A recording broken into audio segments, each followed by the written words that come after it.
सच्चिदानन्दयते तनु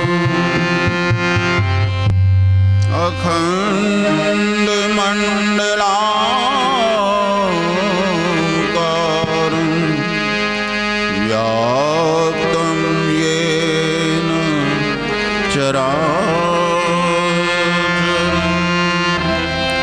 तत्पदं दर्शितं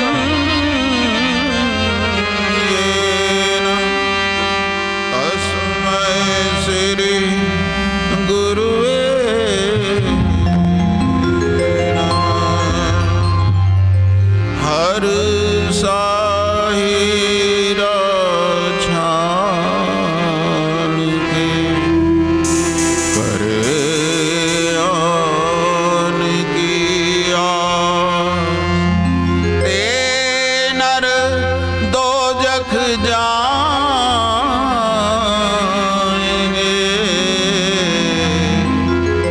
सतभाके रविदास अघरा घरा विचारिए जो या घर के मां अघरा घर पर जाओ तो बाकी रहो कछु ना ऐसा चाहूं राज में जहाँ मिले सभी को छोट बड़ सब समान बसे रविदास रहे बरसा ओंधा कुआ गगन में जामे सुधा झरे सगुरा झारी झर झर पीवे नुगरा प्यासा मरे रविदास जन्म से न हो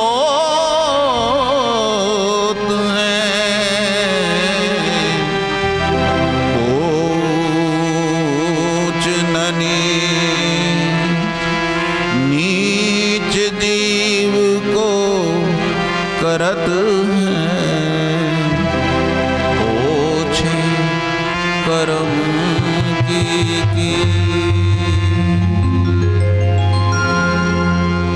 बोलिए श्री सद्गुरुदेव भगवान की बोलिए सर्व संत समाज की जय बोलिए साचे दरबार की जय गुरुदेव धन गुरुदेव। अनंत कोटि ब्रह्मांड नायक श्री सतगुरुदेव जी के पतित पावन चरणों में दास अनुदास का कोटि कोटि वंदन।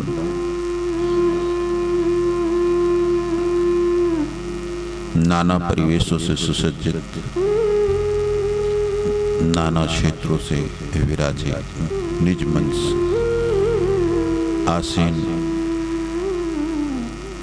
गुरु समान श्री भेग भगवान के चरणों में दास अनुदास का कोटि कोटि वंदन। गुरु प्रकाश से प्रज्वलित समस्त जीव आत्माएं जिनके पुण्य प्रारब्धों से आपको यह पुनित फल प्राप्त हुआ है कि आप यहाँ पर देह से विराजमान हैं, सभी को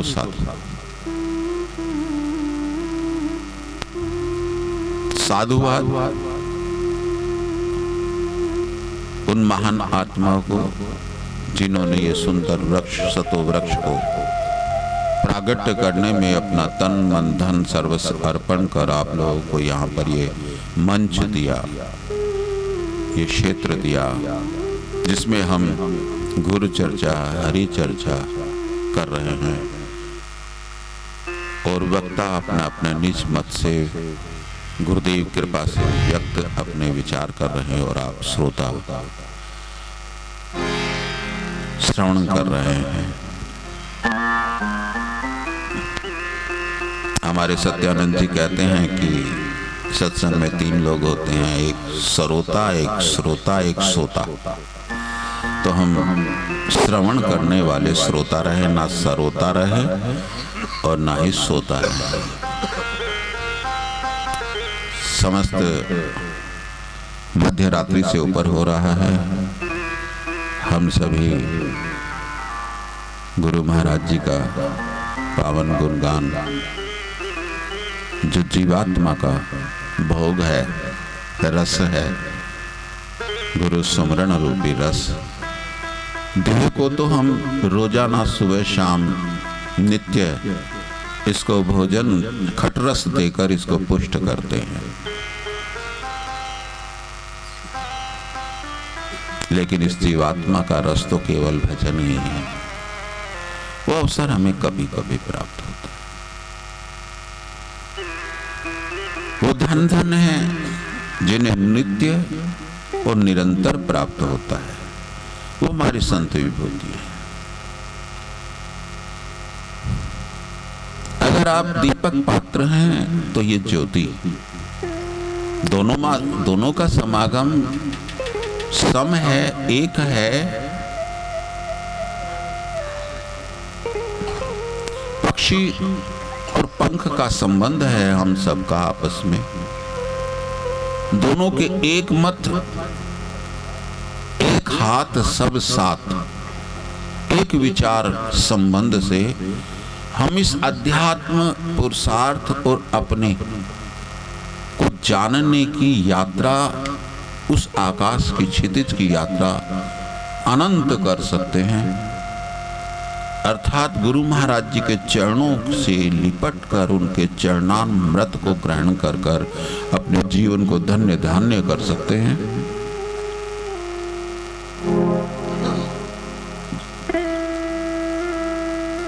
गुरुवाणी में आया है, मांगना मांगन नीका। नीका का यह शब्दार्थ है अच्छे से। अगर संसार में जैसे एक श्लोक आया है, ध्यान मूलम गुरु मूर्ति, पूजा मूलम गुरु पदम, मंत्र मूलम गुरु वाक्य, मोक्ष मूलम गुरु कृपा, ये चारों अवस्था के मूल बताए हैं। कौन कौन है, उनसे उत्तम कुछ नहीं है। तो इसलिए यहां नीका उत्तम से आया है कि मांगना मांगन नीका, हरि जस गुरु ते मांगना। लागना लागन नीका, गुरु चरणन मन लागना। जागना जागन नीका, हरि कीर्तन में जागना। यह सोने का या कंद्रव अहंकार का, क्योंकि सोना भी तामसिक वृत्ति से, जब तक हमारे शरीर में तमोगुण का प्रभाव नहीं फैलेगा, हमारा पित्त नहीं जमेगा, जब तक हमें निद्रा आ ही नहीं सकती। मनुष्य जीव आत्मा सात्विकता में रहे और वो सो जाए, ऐसा संभव ही नहीं है। और ये वो क्षेत्र है, सत्वात् सजायते ज्ञानम, ज्ञान सजायते परम सुखा। हम सात्विकता से रहते हुए कहां जाना चाहते हैं? शुद्ध सतोगुण तक, जहां समर्पण है।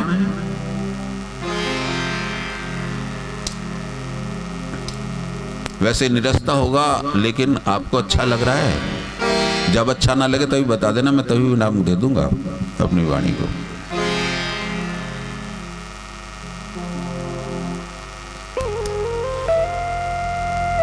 तो यहां पर भाषा है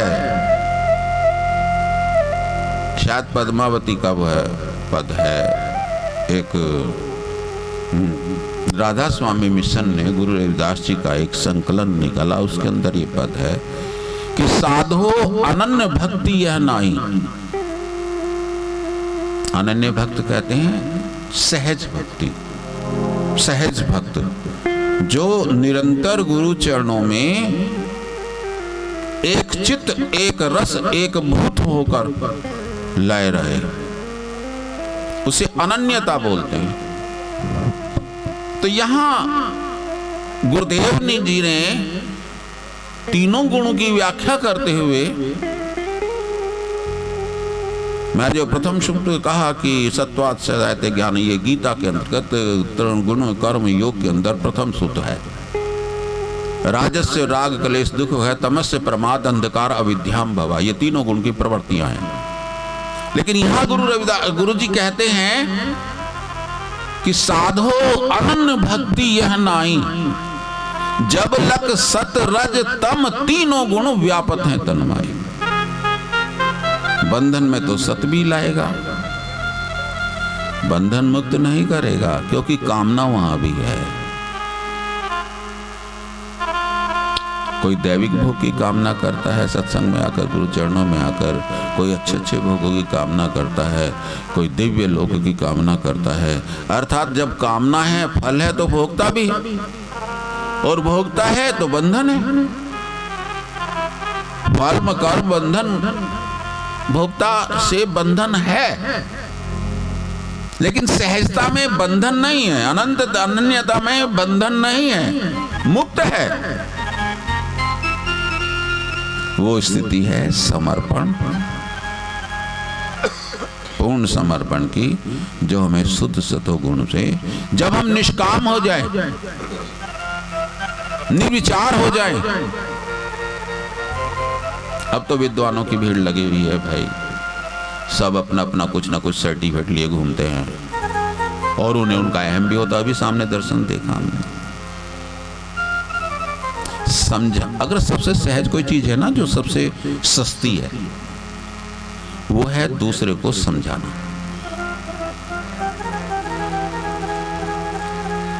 और समझकर उस पर आचरण करना, ये सबसे दुर्लभ स्थिति।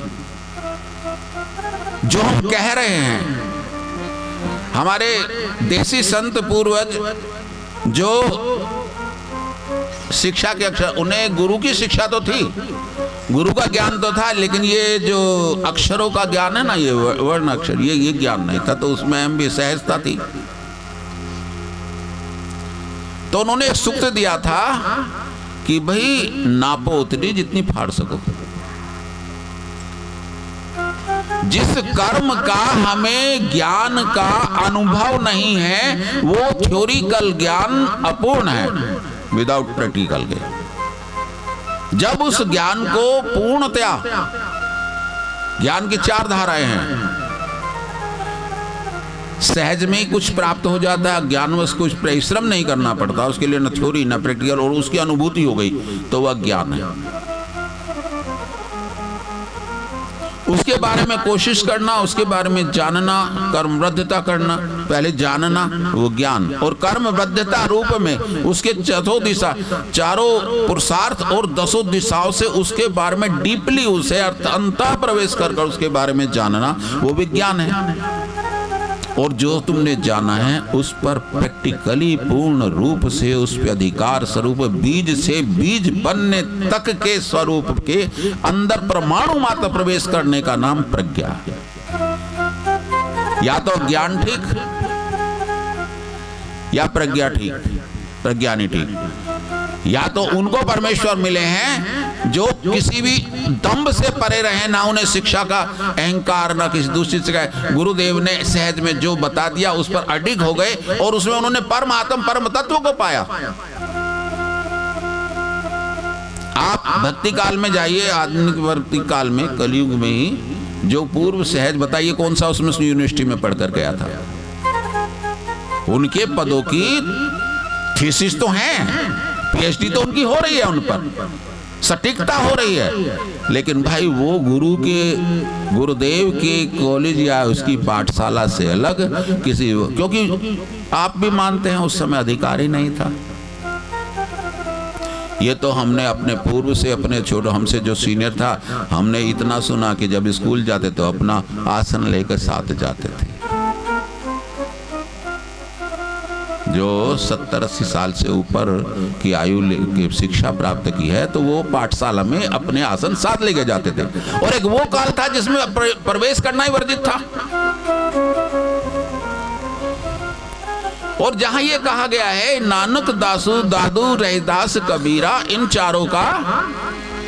चारों में ये बता कौन सा यूनिवर्सिटी में गया? वो गुरुदेव की यूनिवर्सिटी में गए, गुरुदेव के विद्या रूप ज्ञान में गए, उसमें अंतः प्रवेश किया। और जो उन्होंने कहा उसको पूर्णतया समर्पण, उस पर कोई शंका, कोई भी तर्क, कोई द्वेष, कोई विचारधारा का कहीं औचित्य नहीं।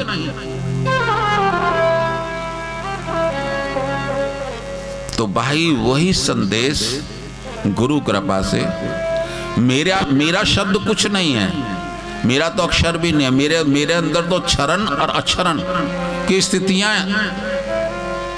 भी नहीं है। मेरा क्षरण भी होगा और अक्षरण को मैं आप तक व्यक्त करने की सामर्थ्य नहीं रखता हूं। लेकिन भाई यही कहा है कि कहे कबीर सुनो भाई साथ हो। सुनना कितना ही रहो, सुनते कितना ही रहो, जब तक आप उसका स्वाध्याय नहीं करेंगे, जब तक आपका नियम ही भक्ति है, जब तक आप अपने नित्य जीवन में उसका नियम नहीं करेंगे, जब तक आप स्वाध्याय द्वारा स्वानुभूति नहीं करेंगे,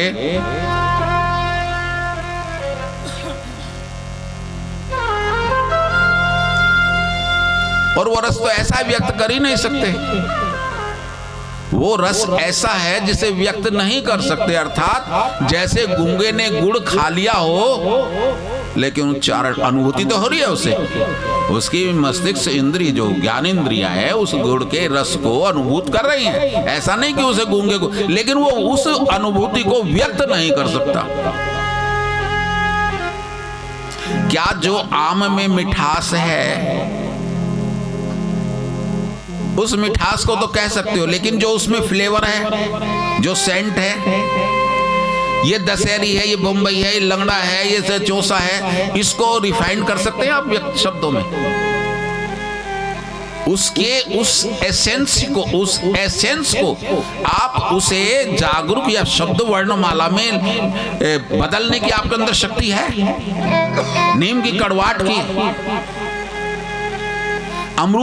अमरूद किसे कहा गया? मिठास तो सब फलों में है, अमरूद में भी मिठास है, नाशपाती में मिठास है, सेब में भी मिठास है, लेकिन इनके नाम अलग अलग क्यों? क्योंकि उनकी प्रजाति के साथ उनके एसेंस, उनके जो फ्लेवर है, उनकी जो सुगंध है, उसकी जो अनुभूति है, वो सब डिफरेंट है, अर्थात सब भिन्न भिन्न है। वो जो मिठास तो व्यक्त आपकी इंद्रिय कर रही है, लेकिन जो उसका एसेंस है, उसकी जो सुगंध है, वो ना आप पैदा कर सकते हैं ना ही आप बना सकते हैं। वो श्री सतगुरुदेव जी महाराज जी के अंतर्गत है। तो उसको अनुभूत करना, और अनुभूत जब होगा जब उस कार्य अनुभव से आप निकलेंगे। मैं बार बार कहता हूं, मैं खुद भी कर रहा हूं, मैं हो सकता है इतना ना चलता हूं, अपने चलने से कुछ ज्यादा कह देता हूं जो निरर्थक है। कोशिश तो मुझे यही करनी चाहिए, जहां मैं चल रहा हूं उतना ही मैं कहूं। लेकिन ये जरूर है, इतना मैं अवश्य कहूंगा, जो बच्चे हैं, हालांकि सांस सांस सुमरन करे वृथा सांस न खोए, न जाने इस सांस का के आवन हो के ना होए। इसकी कोई गारंटी नहीं है, आपके नियंत्रण में नहीं है। गुरु महाराज जो त्रिकालदर्शी कालातीत हैं, जो काल की गति में ही नहीं आते, त्रिकाल दर्शन उनके हाथ में चक्र घूमता है, और आप उनकी फौज हैं, आप उनकी सेना है, उनके सिपाही हैं। सिपाही का प्रमोशन भी होता है, सिपाही का प्रमोशन भी होता है ना। तो आप प्रमोशन कर कर उनके पास सहज अनुभूति में जा सकते हो, लेकिन कब? जब हम उनकी वाणियों के संकलन का रस का पान करें, जो वो कह रहे हैं।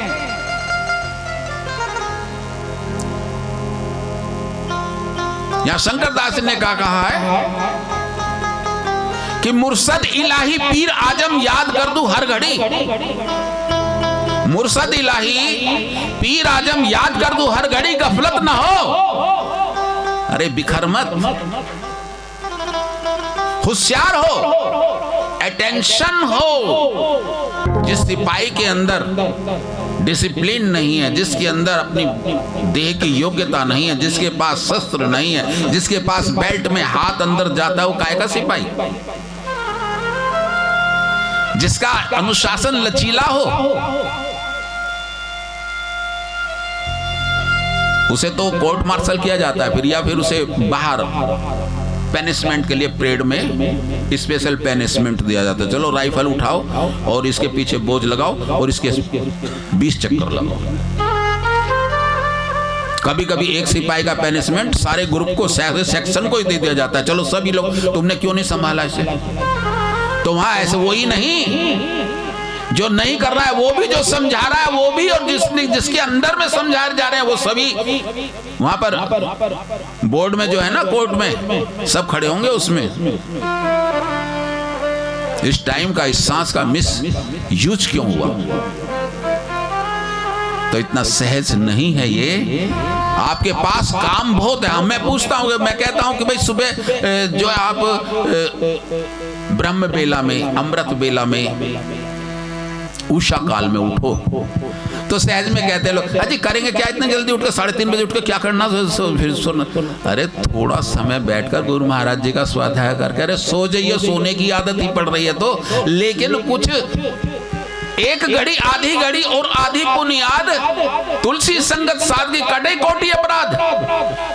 उस समय तो उसका सुमरण तो करके दे, एक बार उसके हुजूरी में उसका शुक्रिया तो कर देख, उसका धन्यवाद तो कर देख। उसने तुझे सुखी बनाया, ये तो मान कर देख कि मैं सुखी हूं। और कई संत तो ये कहते हैं, 12 बार तुम यही कह दो कि मैं सुखी हूं, मैं सुखी हूं, मैं सुखी हूं। ऐसा कोई है ही नहीं जो आप सुखी ना हो। उस व्यक्ति को, गुरु महाराज जी के सामने अर्चना वंदना को कोई झुका ही नहीं सकता। तो मैं इस बात पर आ रहा था, भैया टाइम बता देना मेरा। हाँ, मैं इस बात पर आ रहा था कि एक सत्संग से दूसरे सत्संग के बीच में, एक सत्संग से जो दूसरे सत्संग में जाते हो ना, और मुजफ्फरपुर में तो ऐसे हो तो मेरे ख्याल से एक हफ्ते में 4-4 सत्संग कर लेते होगे शायद। हलवा पूड़ी खाने को बहुत मिलते हैं यहाँ। हलवा पूड़ी खाना, मनोज जी जो बहुत ज्यादा इनके अनुभव है, हर प्रोग्राम में जाते हैं वो तो। लेकिन भैया जब हलवा पूड़ी गुरु की खाते हो, वो तो तुमने ज्ञान इंद्री कर्म इंद्री को दे दी। अरे भले आदमी, उसकी एक वाणी, गुरु महाराज जी की एक वाणी का संकल्प अपने जीवात्मा, अपने खुद को दे दो, देह को मत दो, जो तुम खुद हो। उस वाणी को, उसके रस को अपने को तो पिलाओ। चलो एक सत्संग में काल की अवधि रख लो, 1.25 महीने में एक श्लोक का साधन कर लो। 1.25 महीने में ना करो, एक ऋतु में कर लो। एक ऋतु में ना कर लो, एक अयन में कर लो। अरे एक अयन में नहीं तो एक वर्ष में तो कर लो। 2 ही तो लाइनें हैं गुरु जी की। और ऐसा हुआ शायद, चलो इसी को देख लो। हर कोई बोलता है ना कि अच्छा वो बताओ जो मैं श्लोक ना बोलूं, वो बाद में हाथ उठाना कि हमें याद नहीं था जी आज तक। सुना है आप ही आपने। केवल उसके लिए, साधन के लिए केवल मैं आपसे प्रार्थना कर रहा हूं, अनुनय विनय कर रहा हूं। गुरु जी के एक श्लोक, हर सा हीरा छाड़ के करे आन की आस, ते नर दोजख जाएंगे, सतभा के रविदास। एक लाइन में है हर्षा हीरा, उसकी आधी लाइन में छोड़ना, और उसकी बाकी दूसरी लाइन में क्या है पंक्ति में, कहां जाओगे, कहां जाओगे, बताओ भाई कहां जाओगे? दोजख जाओगे ना। तो भय नहीं है तुम्हें, तुम्हें भय नहीं है दोजख का, ये भोगना पड़ेगा। रहना नहीं देश बिगाना है,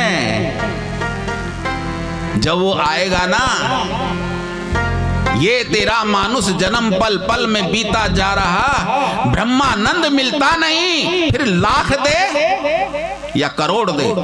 अगर धन से ही ये सांस खरीद ले जाते तो आज तक ये जितने भी बेचारा, वो देखो कौन मरा अभी, रतन टाटा चला गया। वो तो शायद हो सकता था पूरे देश के भी सांस खरीद, और इतना पुरुषार्थ भी किया उसने, इतना अंबानी के पास में धन नहीं है जितना उसने दान करा, लेकिन जाना तो उसी पड़ा ना। तो तुम्हारी क्या औकात है भाई? अरे 10 बीघे जमीन होगी, 20 बीघे जमीन होगी, 100-200 बीघे जमीन होगी।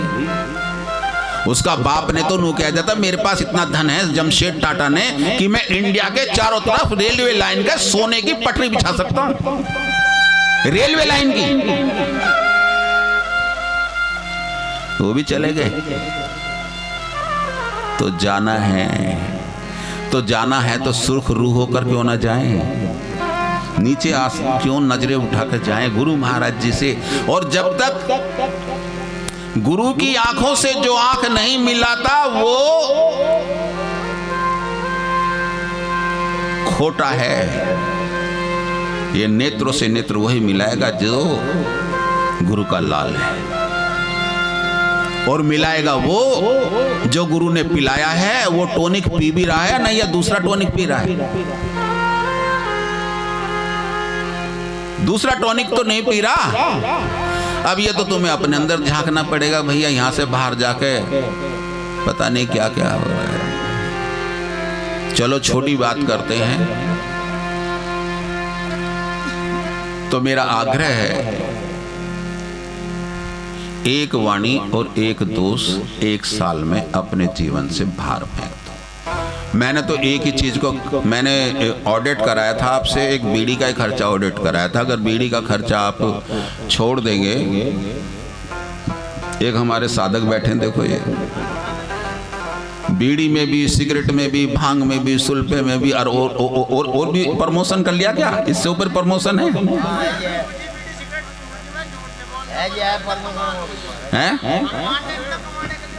हाँ कमा, क्यों तेरा, क्यों भगवान ने तुझे ही दिया, बिना शक्ति के कमा लेगा उसकी दैविक शक्ति से, उसकी बिना दैविक शक्ति से तू कमा लेगा अपने आप नहीं। 8 लाख रुपए खर्चा है एक बीड़ी का, सारे एक जीवन, एक आदमी के जीवन का। अब 8 लाख में देख लो, कम से कम 2 बच्चों की शादी तो कर ही दोगे। जिस स्तर पर रह रहे हो, जिस स्तर पर हम रह रहे हैं, जिस लोकेशन में रह रहे हैं, उसमें 4 लाख में तो बच्चे की शादी हो ही जाएगी। और सिगरेट का कितना होगा? इससे 10 गुना। और सोमरस का कितना होगा? उससे भी। और उसके बाद फिर हॉस्पिटल नहीं जाओगे? जो तुमने घर वालों को पीट के जो तुम्हारी एब्सेंटशिप में उसने बेचारे ने 2-4 ईंट लगा दी, वो भी तो बखेड़नी है तुम्हें। जब आईसीयू में जाकर रोजाना का खर्चा जो है 1 लाख रुपया खर्चा दोगे, 25,000 तो उसका ही है। तो ये बारीकी से मेरे समझाने में, तुम्हें नॉवल नहीं पढ़ा रहा हूं। ऐसा भविष्य में अगर उसी मार्ग पर चलेंगे तो ऐसा होगा।